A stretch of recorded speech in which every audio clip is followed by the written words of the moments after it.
Okay, so today we'll study about concept of causation and risk factor. Okay, so the last few class we have been talking about the determinants of health. We have talked about the levels of preventions, and then we have talked about the concept of the disease itself, right? The concept of health. Okay, so today we will discuss about the concept of causation and as well as the risk factors. So when we talk about the concept of causation, since we are talking about the health, okay, so today we are going to discuss about what are the some of the concepts that leads to the concept that why disease occur. Okay, so last class we have talked right regarding germ theories, right? That the disease is caused due to the presence of the entry of the germs into the body of the human being, which can cause the disease. Okay, so that is one of the concept that we will also discuss today in brief. Okay, so let us start. So everybody knows, right, who is Louis Pasteur? Yes, he's one of the famous French chemists and as well as a microbiologist. And he was the one first, this one microbiologist to have discovered vaccination, okay, and pasteurization. Okay, so up to the time of Louis Pasteur, which is in between the year of 1922 to 1895, okay, various concept of disease causation were in vogue. Okay, so example like the supernatural theory of disease, the theory of humors, the concept of contagions, miasmatic theory of disease. Okay, miasmatic theory of disease is one of the theory that tells that it's because of the presence of pollution, presence of bad air, okay, then it can lead to the causation of disease. Okay, the theory of spontaneous generations, okay, and then discoveries in microbiology mark the turning point in our etiological concept. Okay, because of Louis Pasteur, he have discovered that germs are the one that causes disease, and some of the diseases can be prevented through vaccination, okay, by giving vaccinations as a prophylactic measures. Okay, so these are some of the concept. So first we'll talk about the germ theory of disease. So everybody knows this, right?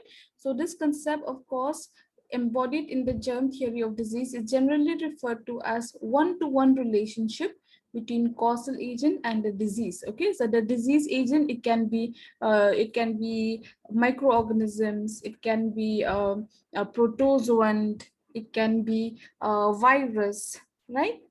Okay, it can be a germ which can enter man, and then it can cause a disease. So if you see this direction, it is only a one-to-one relationship. The one-to-one means in here, what means that it's like there is a presence of a disease agent, okay, like a microorganisms, a virus, protozoan and all that, and it enters man, and man will have the disease.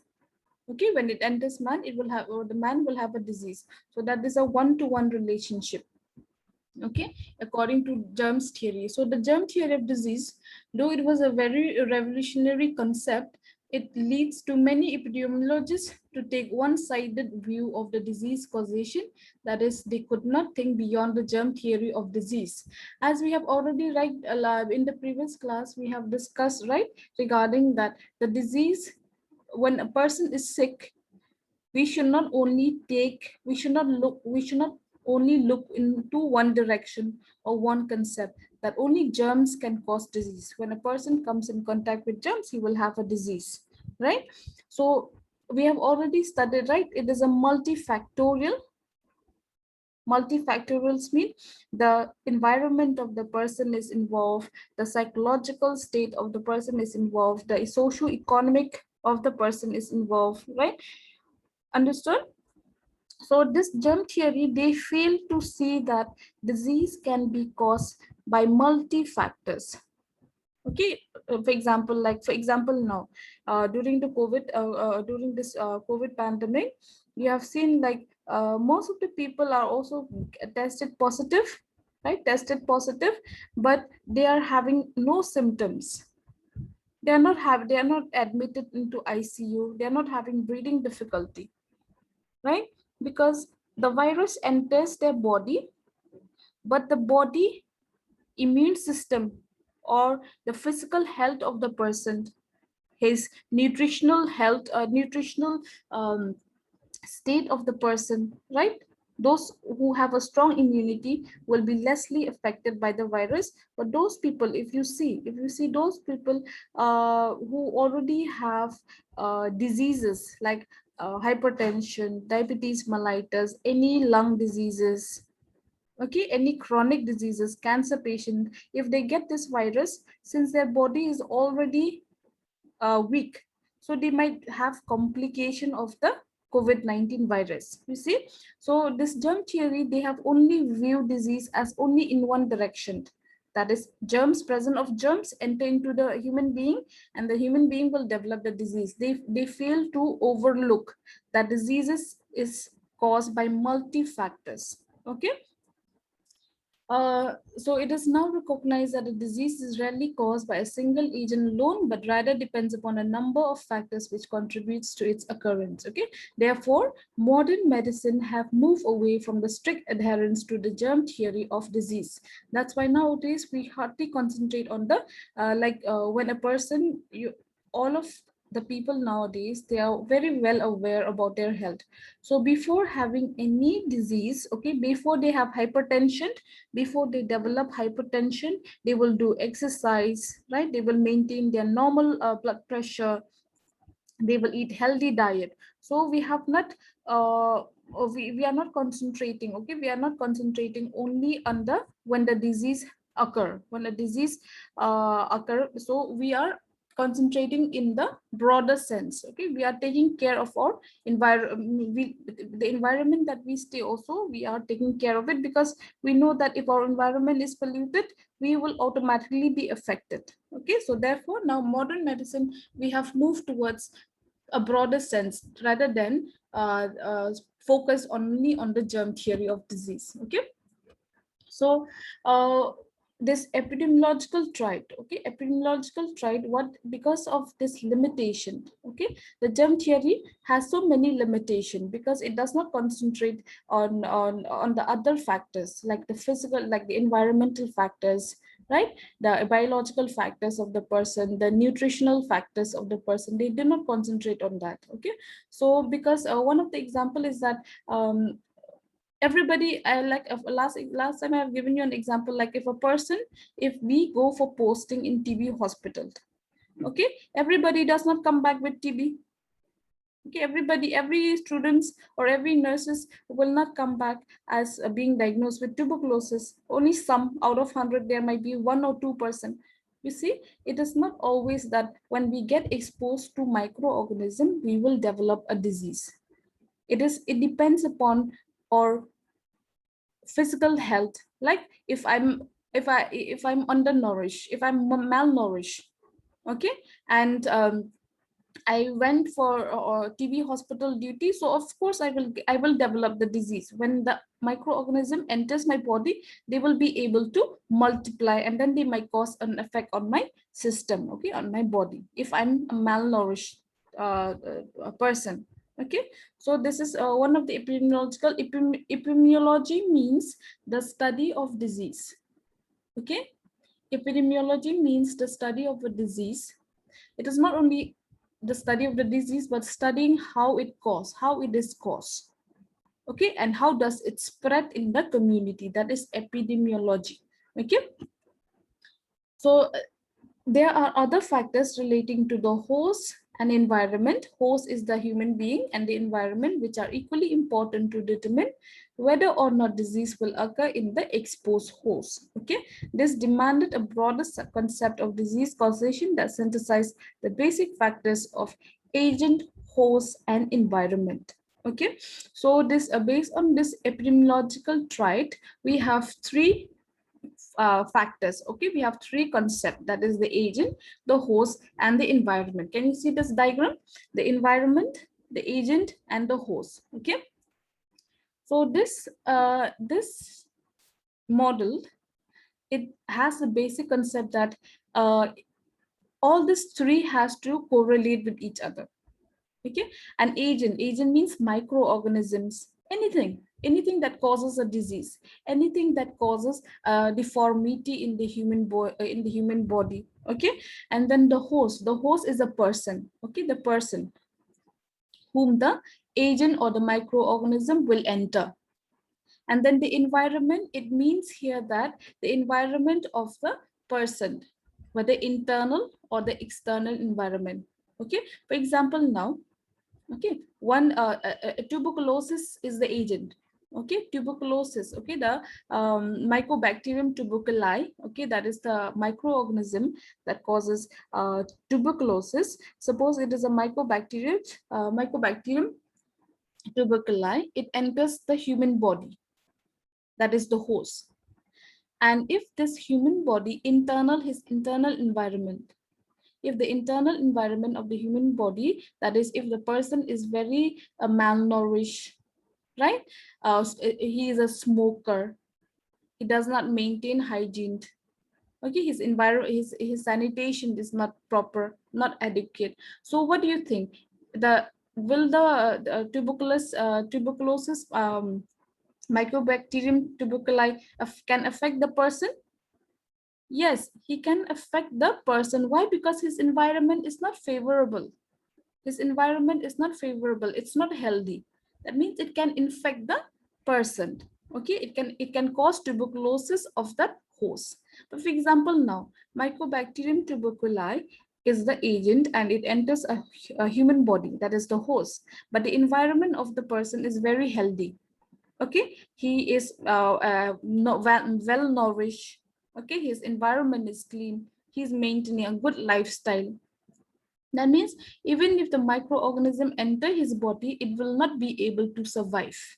Okay, it will not be able to cause any tuberculosis on that particular host. Okay, that is the basically the model of this agent, host, and environment. Okay. So when we talk about agents, so let us read what is agent. Agent of infectious diseases include bacteria, viruses, parasite, fungi, and mold. Okay. With regard to non-infectious, this is a bacteria, viruses, parasites, fungi, and mold. When we talk about communicable diseases or infectious diseases, for example, now at this present moment we are having COVID-19 virus. So it is an infectious disease because it can transmit from one person to the other person, right? So when we talk about infectious diseases, these are the agent. But what about the non-infectious diseases? Okay, like with regard to this non-infectious diseases or disability, injury, or death, agent can include chemical from dietary food, the food that we eat. Okay, the food that we eat, the tobacco smoke, okay, solvent that we use, the radiations or heat, nutritional deficiencies, if we are having any deficiency in in any vitamins, okay, or other substances such as poisoned, okay, such as poison, like this oregano poisonous, right?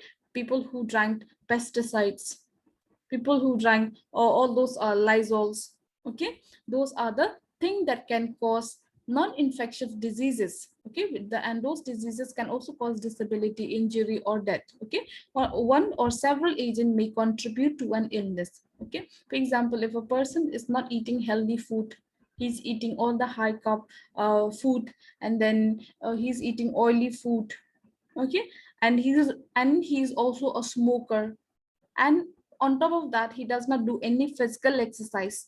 So that person he's already inviting himself some diseases like chronic diseases which are non-infectious, like lung cancer, right, hypertension, diabetes mellitus. So these that's why it says that not only one, okay, not only one agent, there are several other agents that can contribute to an illness. That is about this agent. Okay, understood about agents?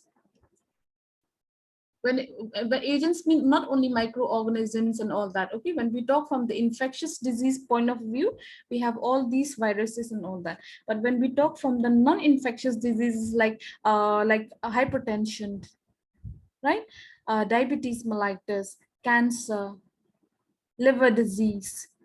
Okay, liver disease, these are all the things, these act as an agent. The food that we eat, fermented food that we eat, if we eat too much of fermented food, it can triggers your it has been said that if a person consume too much of fermented food, okay, then what will happen is that they can trigger a cancer cells, and then these cancer cells, it can lead to the what can lead to the death of the person, because that a cancer cell, one it is triggered, okay, it will continue to grow and kills or injured all the healthy cells around the person, then automatically it will lead to death. Okay, for example, like that example I'm giving. Understood, agents?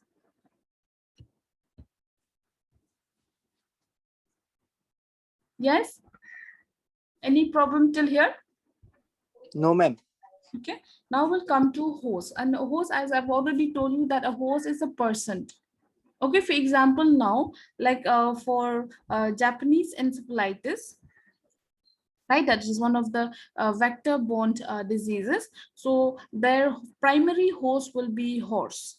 So the mosquito will go and or the mosquito that carries the Japanese encephalitis, okay, they will go and bite the horse, and in the horse, multiplication of the of this JE, okay, JE will be happening there in the horse. So from the horse, another mosquito will bite the horse, and then he will he will bite the horse, mean he will take out the blood, right, from the horse. So when he go and bites, when that same mosquito go and bite a human being, that human being again will become the host. Host is not only about human being. Host, it can be other, where the viruses or the pathogens, they need to grow and multiply. It doesn't mean like all the time. The horse you see here in Japanese encephalitis, the horse will not be affected. Okay, will not be affected at all, but it only give as a house for the microorganisms to grow. But once the mosquito that bit the horse bite another person, then he will be getting the infection of Japanese encephalitis. Okay. So a host offers subsistence and lodging for a pathogen and may or may not develop the disease. Okay, for example, like the horse who get bitten by the JE virus, he will not be having any disease. He will not develop Japanese encephalitis. Okay, but a human being, if he's been bitten by a JE mosquito, okay, Japanese encephalitis carrier of the mosquito, so he will be infected. He will have severe neurological complications. Okay, so the level of immunity, okay, so the level of immunity, the genetic makeup of the person, level of exposure. For level of exposure means, if again and again, for example, like I'm working in the COVID center, and then all the time means from time to time, if I'm being exposed to only COVID patient, okay, that is the I might also develop why many nurses are having, or many health workers are contracted the disease of COVID-19, because they are constantly being exposed for 6 hours, for 12 for mostly 6 hours they are doing duty continuously. Okay, so being the level of exposure to that particular virus, the state of health of the person, okay, whether the person is a healthy person or before the disease happened, or whether the person is a unhealthy person, and overall fitness of the host can determine the effect of disease organism will have on it. Okay, the makeup of the host and ability of the pathogen to accept the new environment can also be determining factors, because some pathogens thrive only under limited ideal conditions. For example, now you all have seen that what are the health tips in order to prevent ourselves from contracting the present scenario virus is like, if you do steam inhalation, right? If suppose now you have already had the virus in you, the virus has already entered, but you are doing a very healthy lifestyle, like you are like you are doing steam inhalations, you are taking food that boosts your immunity. Okay, so that virus, even if it has entered into you, also will not be able to survive in that environment. Okay, with that environment, so they dies off. So you will not be affected by the disease. Okay, so the host, the way that a disease or an agent affects the host also will be basically depends upon how is the host before the disease. What is the level of immunity? Okay, what are the level of immunity that the person is having? What are the ways that what is the environment that the person, okay, the host is providing that agent to survive? If you don't do steam inhalation, right, if you don't do steam inhalation, and if you don't eat food this zinc, vitamin C, vitamin E, if you don't eat all those, you are just like giving a favorable environment for the agent to survive, so you will be affected. Okay, for example, many infectious diseases agent can exist only in a limited temperature range. Okay, so some microorganism can survive in a cold area. Some microorganism can survive in a normal temperature environment, or in a very hot environment. So it depends upon also the environment. Okay, the environment that the host is giving the microorganisms or the agent to survive. Okay, so all of you are practicing or not? Steam inhalation, warm water, then taking all those food that boost immunity like Chyawanprash, right? Are you all eating, practicing? Okay, so it is up to you, it is up to me whether I want my whether I want the virus to survive within me. Okay, so all of you please practice all those health tips which everybody knows it, but hardly people do. Okay, hardly people practice it. Okay, so now we'll come to the environment. Okay, environmental factors can include the biological aspect. Okay, biological internal environment. Biological aspect means the internal environment. Okay, as well as the external environment. We have talked about environment, right?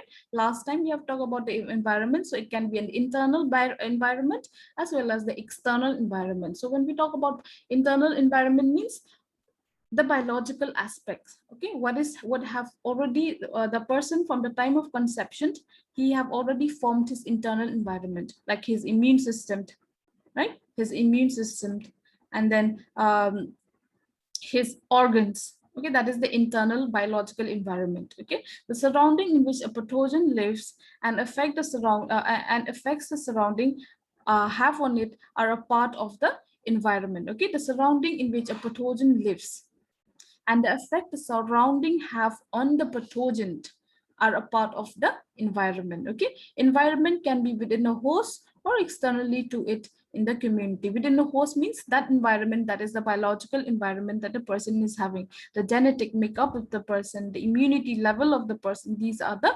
internal environment of the host, and externally means the environment that we have around us. If my environment is full of pollution, my water is polluted, the air that I breathe is polluted. Okay, that is the external environment. That means it will favors the growth of the microorganism. Environment can be within a host or externally to the host in the community. Okay, understood? Environment is only, when we talk about environment, you have to remember we have two types of environment: the internal environment as well as the external environment. Okay, internal environment, we mostly talk about the biological makeup or the genetic makeup or the immunity level of the person. Okay, and when we talk about the external environment, all that environment that we have, the social, the culture, the environment, the air, the soil, the water. Okay, those are the environments. Clear? So this is about that immunological trait. Okay, that is the three things that we have in the immunological trait.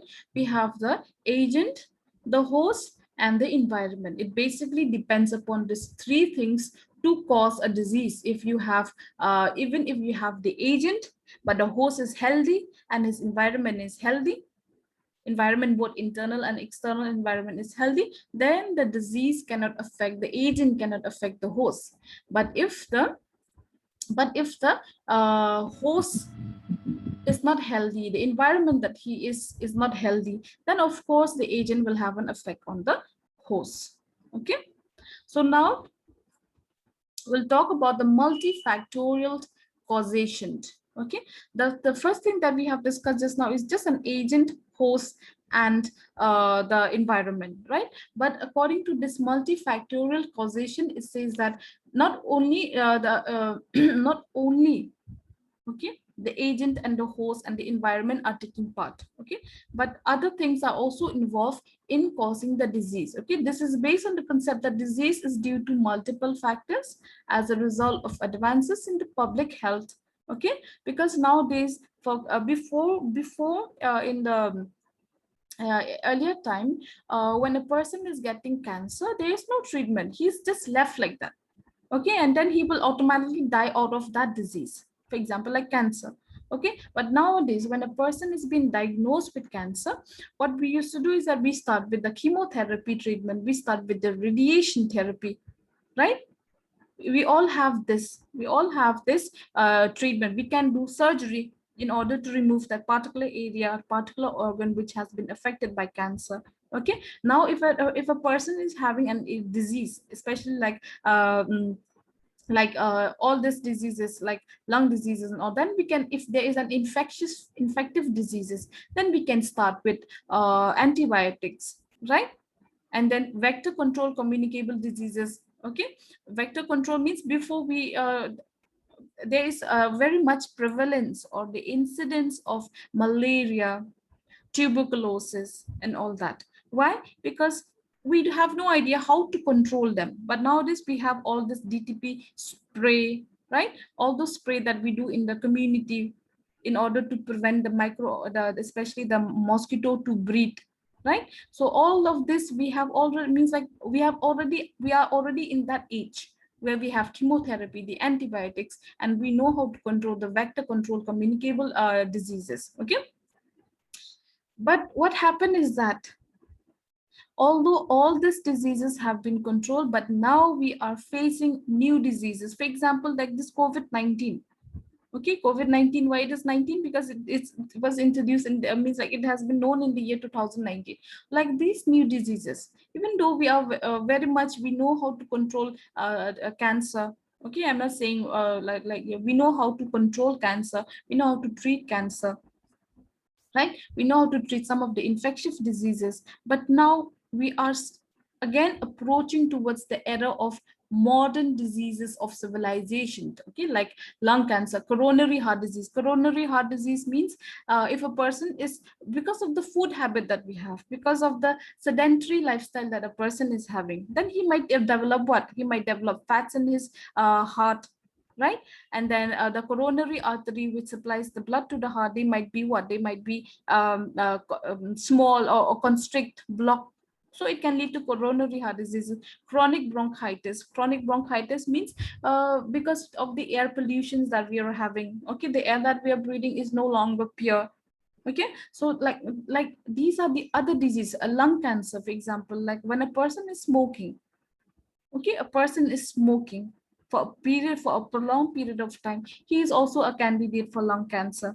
Mental illnesses in the sense that we are in that era where we have so much of pressure from every point of our environment, from peers, from work, right? Those are the pressures. So sometimes these are the modern diseases that our civilizations are facing now. Okay, although we have already come up with all this treatment for the previous diseases, but we are facing the modern diseases of civilization because of the sedentary lifestyle that we have, the lifestyle that we have mostly. Okay, for example, like tuberculosis, not merely due to tubercle bacilli. Okay, factors such as like poverty, overcrowding, malnutrition contributes to its occurrence. Like I've already said an example, like if you're eating well and you go to TB hospital, you'll not be infected because you are not malnourished. Okay, your immune system is enough to combat the bacilli, even if it enters in your system. Diseases such as coronary heart disease and cancer are due to multiple factors. Okay, if for example, like excess of fat intake, smoking, lack of physical exercise, obesity are involved in the pathogenesis of coronary heart disease. Most of these factors are linked to lifestyle and human behaviors. Okay. Epidemiology has contributed significantly to the present day understanding of the multifactorial causation of disease. Okay, medical men are looking beyond the germ theory of disease into the total life situations of the patient and the community in search of multiple factors of disease or the risk factors of the disease. If I want to, if I've been sent in a community and I've been asked to identify who are at risk, that is epidemiology. Epidemiology means how I go into the community and how I study the prevalence of the disease and what are the things that leads to the cause of the disease. That is epidemiology. So nowadays we are moving towards a broader sense where if I go into a family and I take the history that the father is hypertensive, okay, the father is hypertensive, the father is diabetic, and some of the family members might have already had cancer, or maybe they have died of cancer. So I can take that family and I can educate them. Like, for example, like the father is already hypertensive, so his son, okay, his son, his daughter, okay, they might also have this diseases in the future. For example, if a father have suffered from cancer, because cancer usually means like there's a particular genes that can trigger the cancer cells. So I might also educate the family, the son or the daughter, that you see your father is already having this disease, you are also maybe falling under the risk factor or under the risk group. You might also develop this disease, because basically the children's they get the genes from the parents only. So you might also develop. So what you have to do here is that you have to avoid all those food that can triggers your cancer cells. You have to follow a healthy lifestyle. Okay, all those things then we are trying to educate the public. Okay, so understand the multifactorial causation of disease. It just tells us that there are other factors. It is not only about the agent, it's not only about the germs theory, but there are other factors. A disease can be caused by lung cancer, like can be caused by smoking. Okay, tuberculosis can be caused by not only by the entry of the microorganisms, but also the lifestyle that the person is having, the behavior, food habit that he's having, whether he's a malnourished, whether he's living under a very crowded area. Okay, for example, now in the rural areas, if the people are still burning wood for cooking, okay, if in their home they are still burning wood for cooking, then what are the disease that what they can develop due to lack of ventilation, due to the presence of that smoke? Okay, they can develop asthma, okay, lung diseases. Understood? So that is a multi-factor that can lead to the cause of the disease. Okay,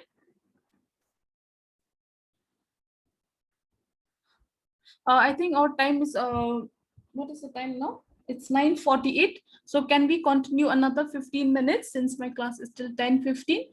The time is about to be over, so I will just exit for now, and can you please rejoin again? Okay, because we have only 40 this one. Okay, can I do that? Yes. Okay, I will end it for now, and then please rejoin within the minute only. Okay, ma'am.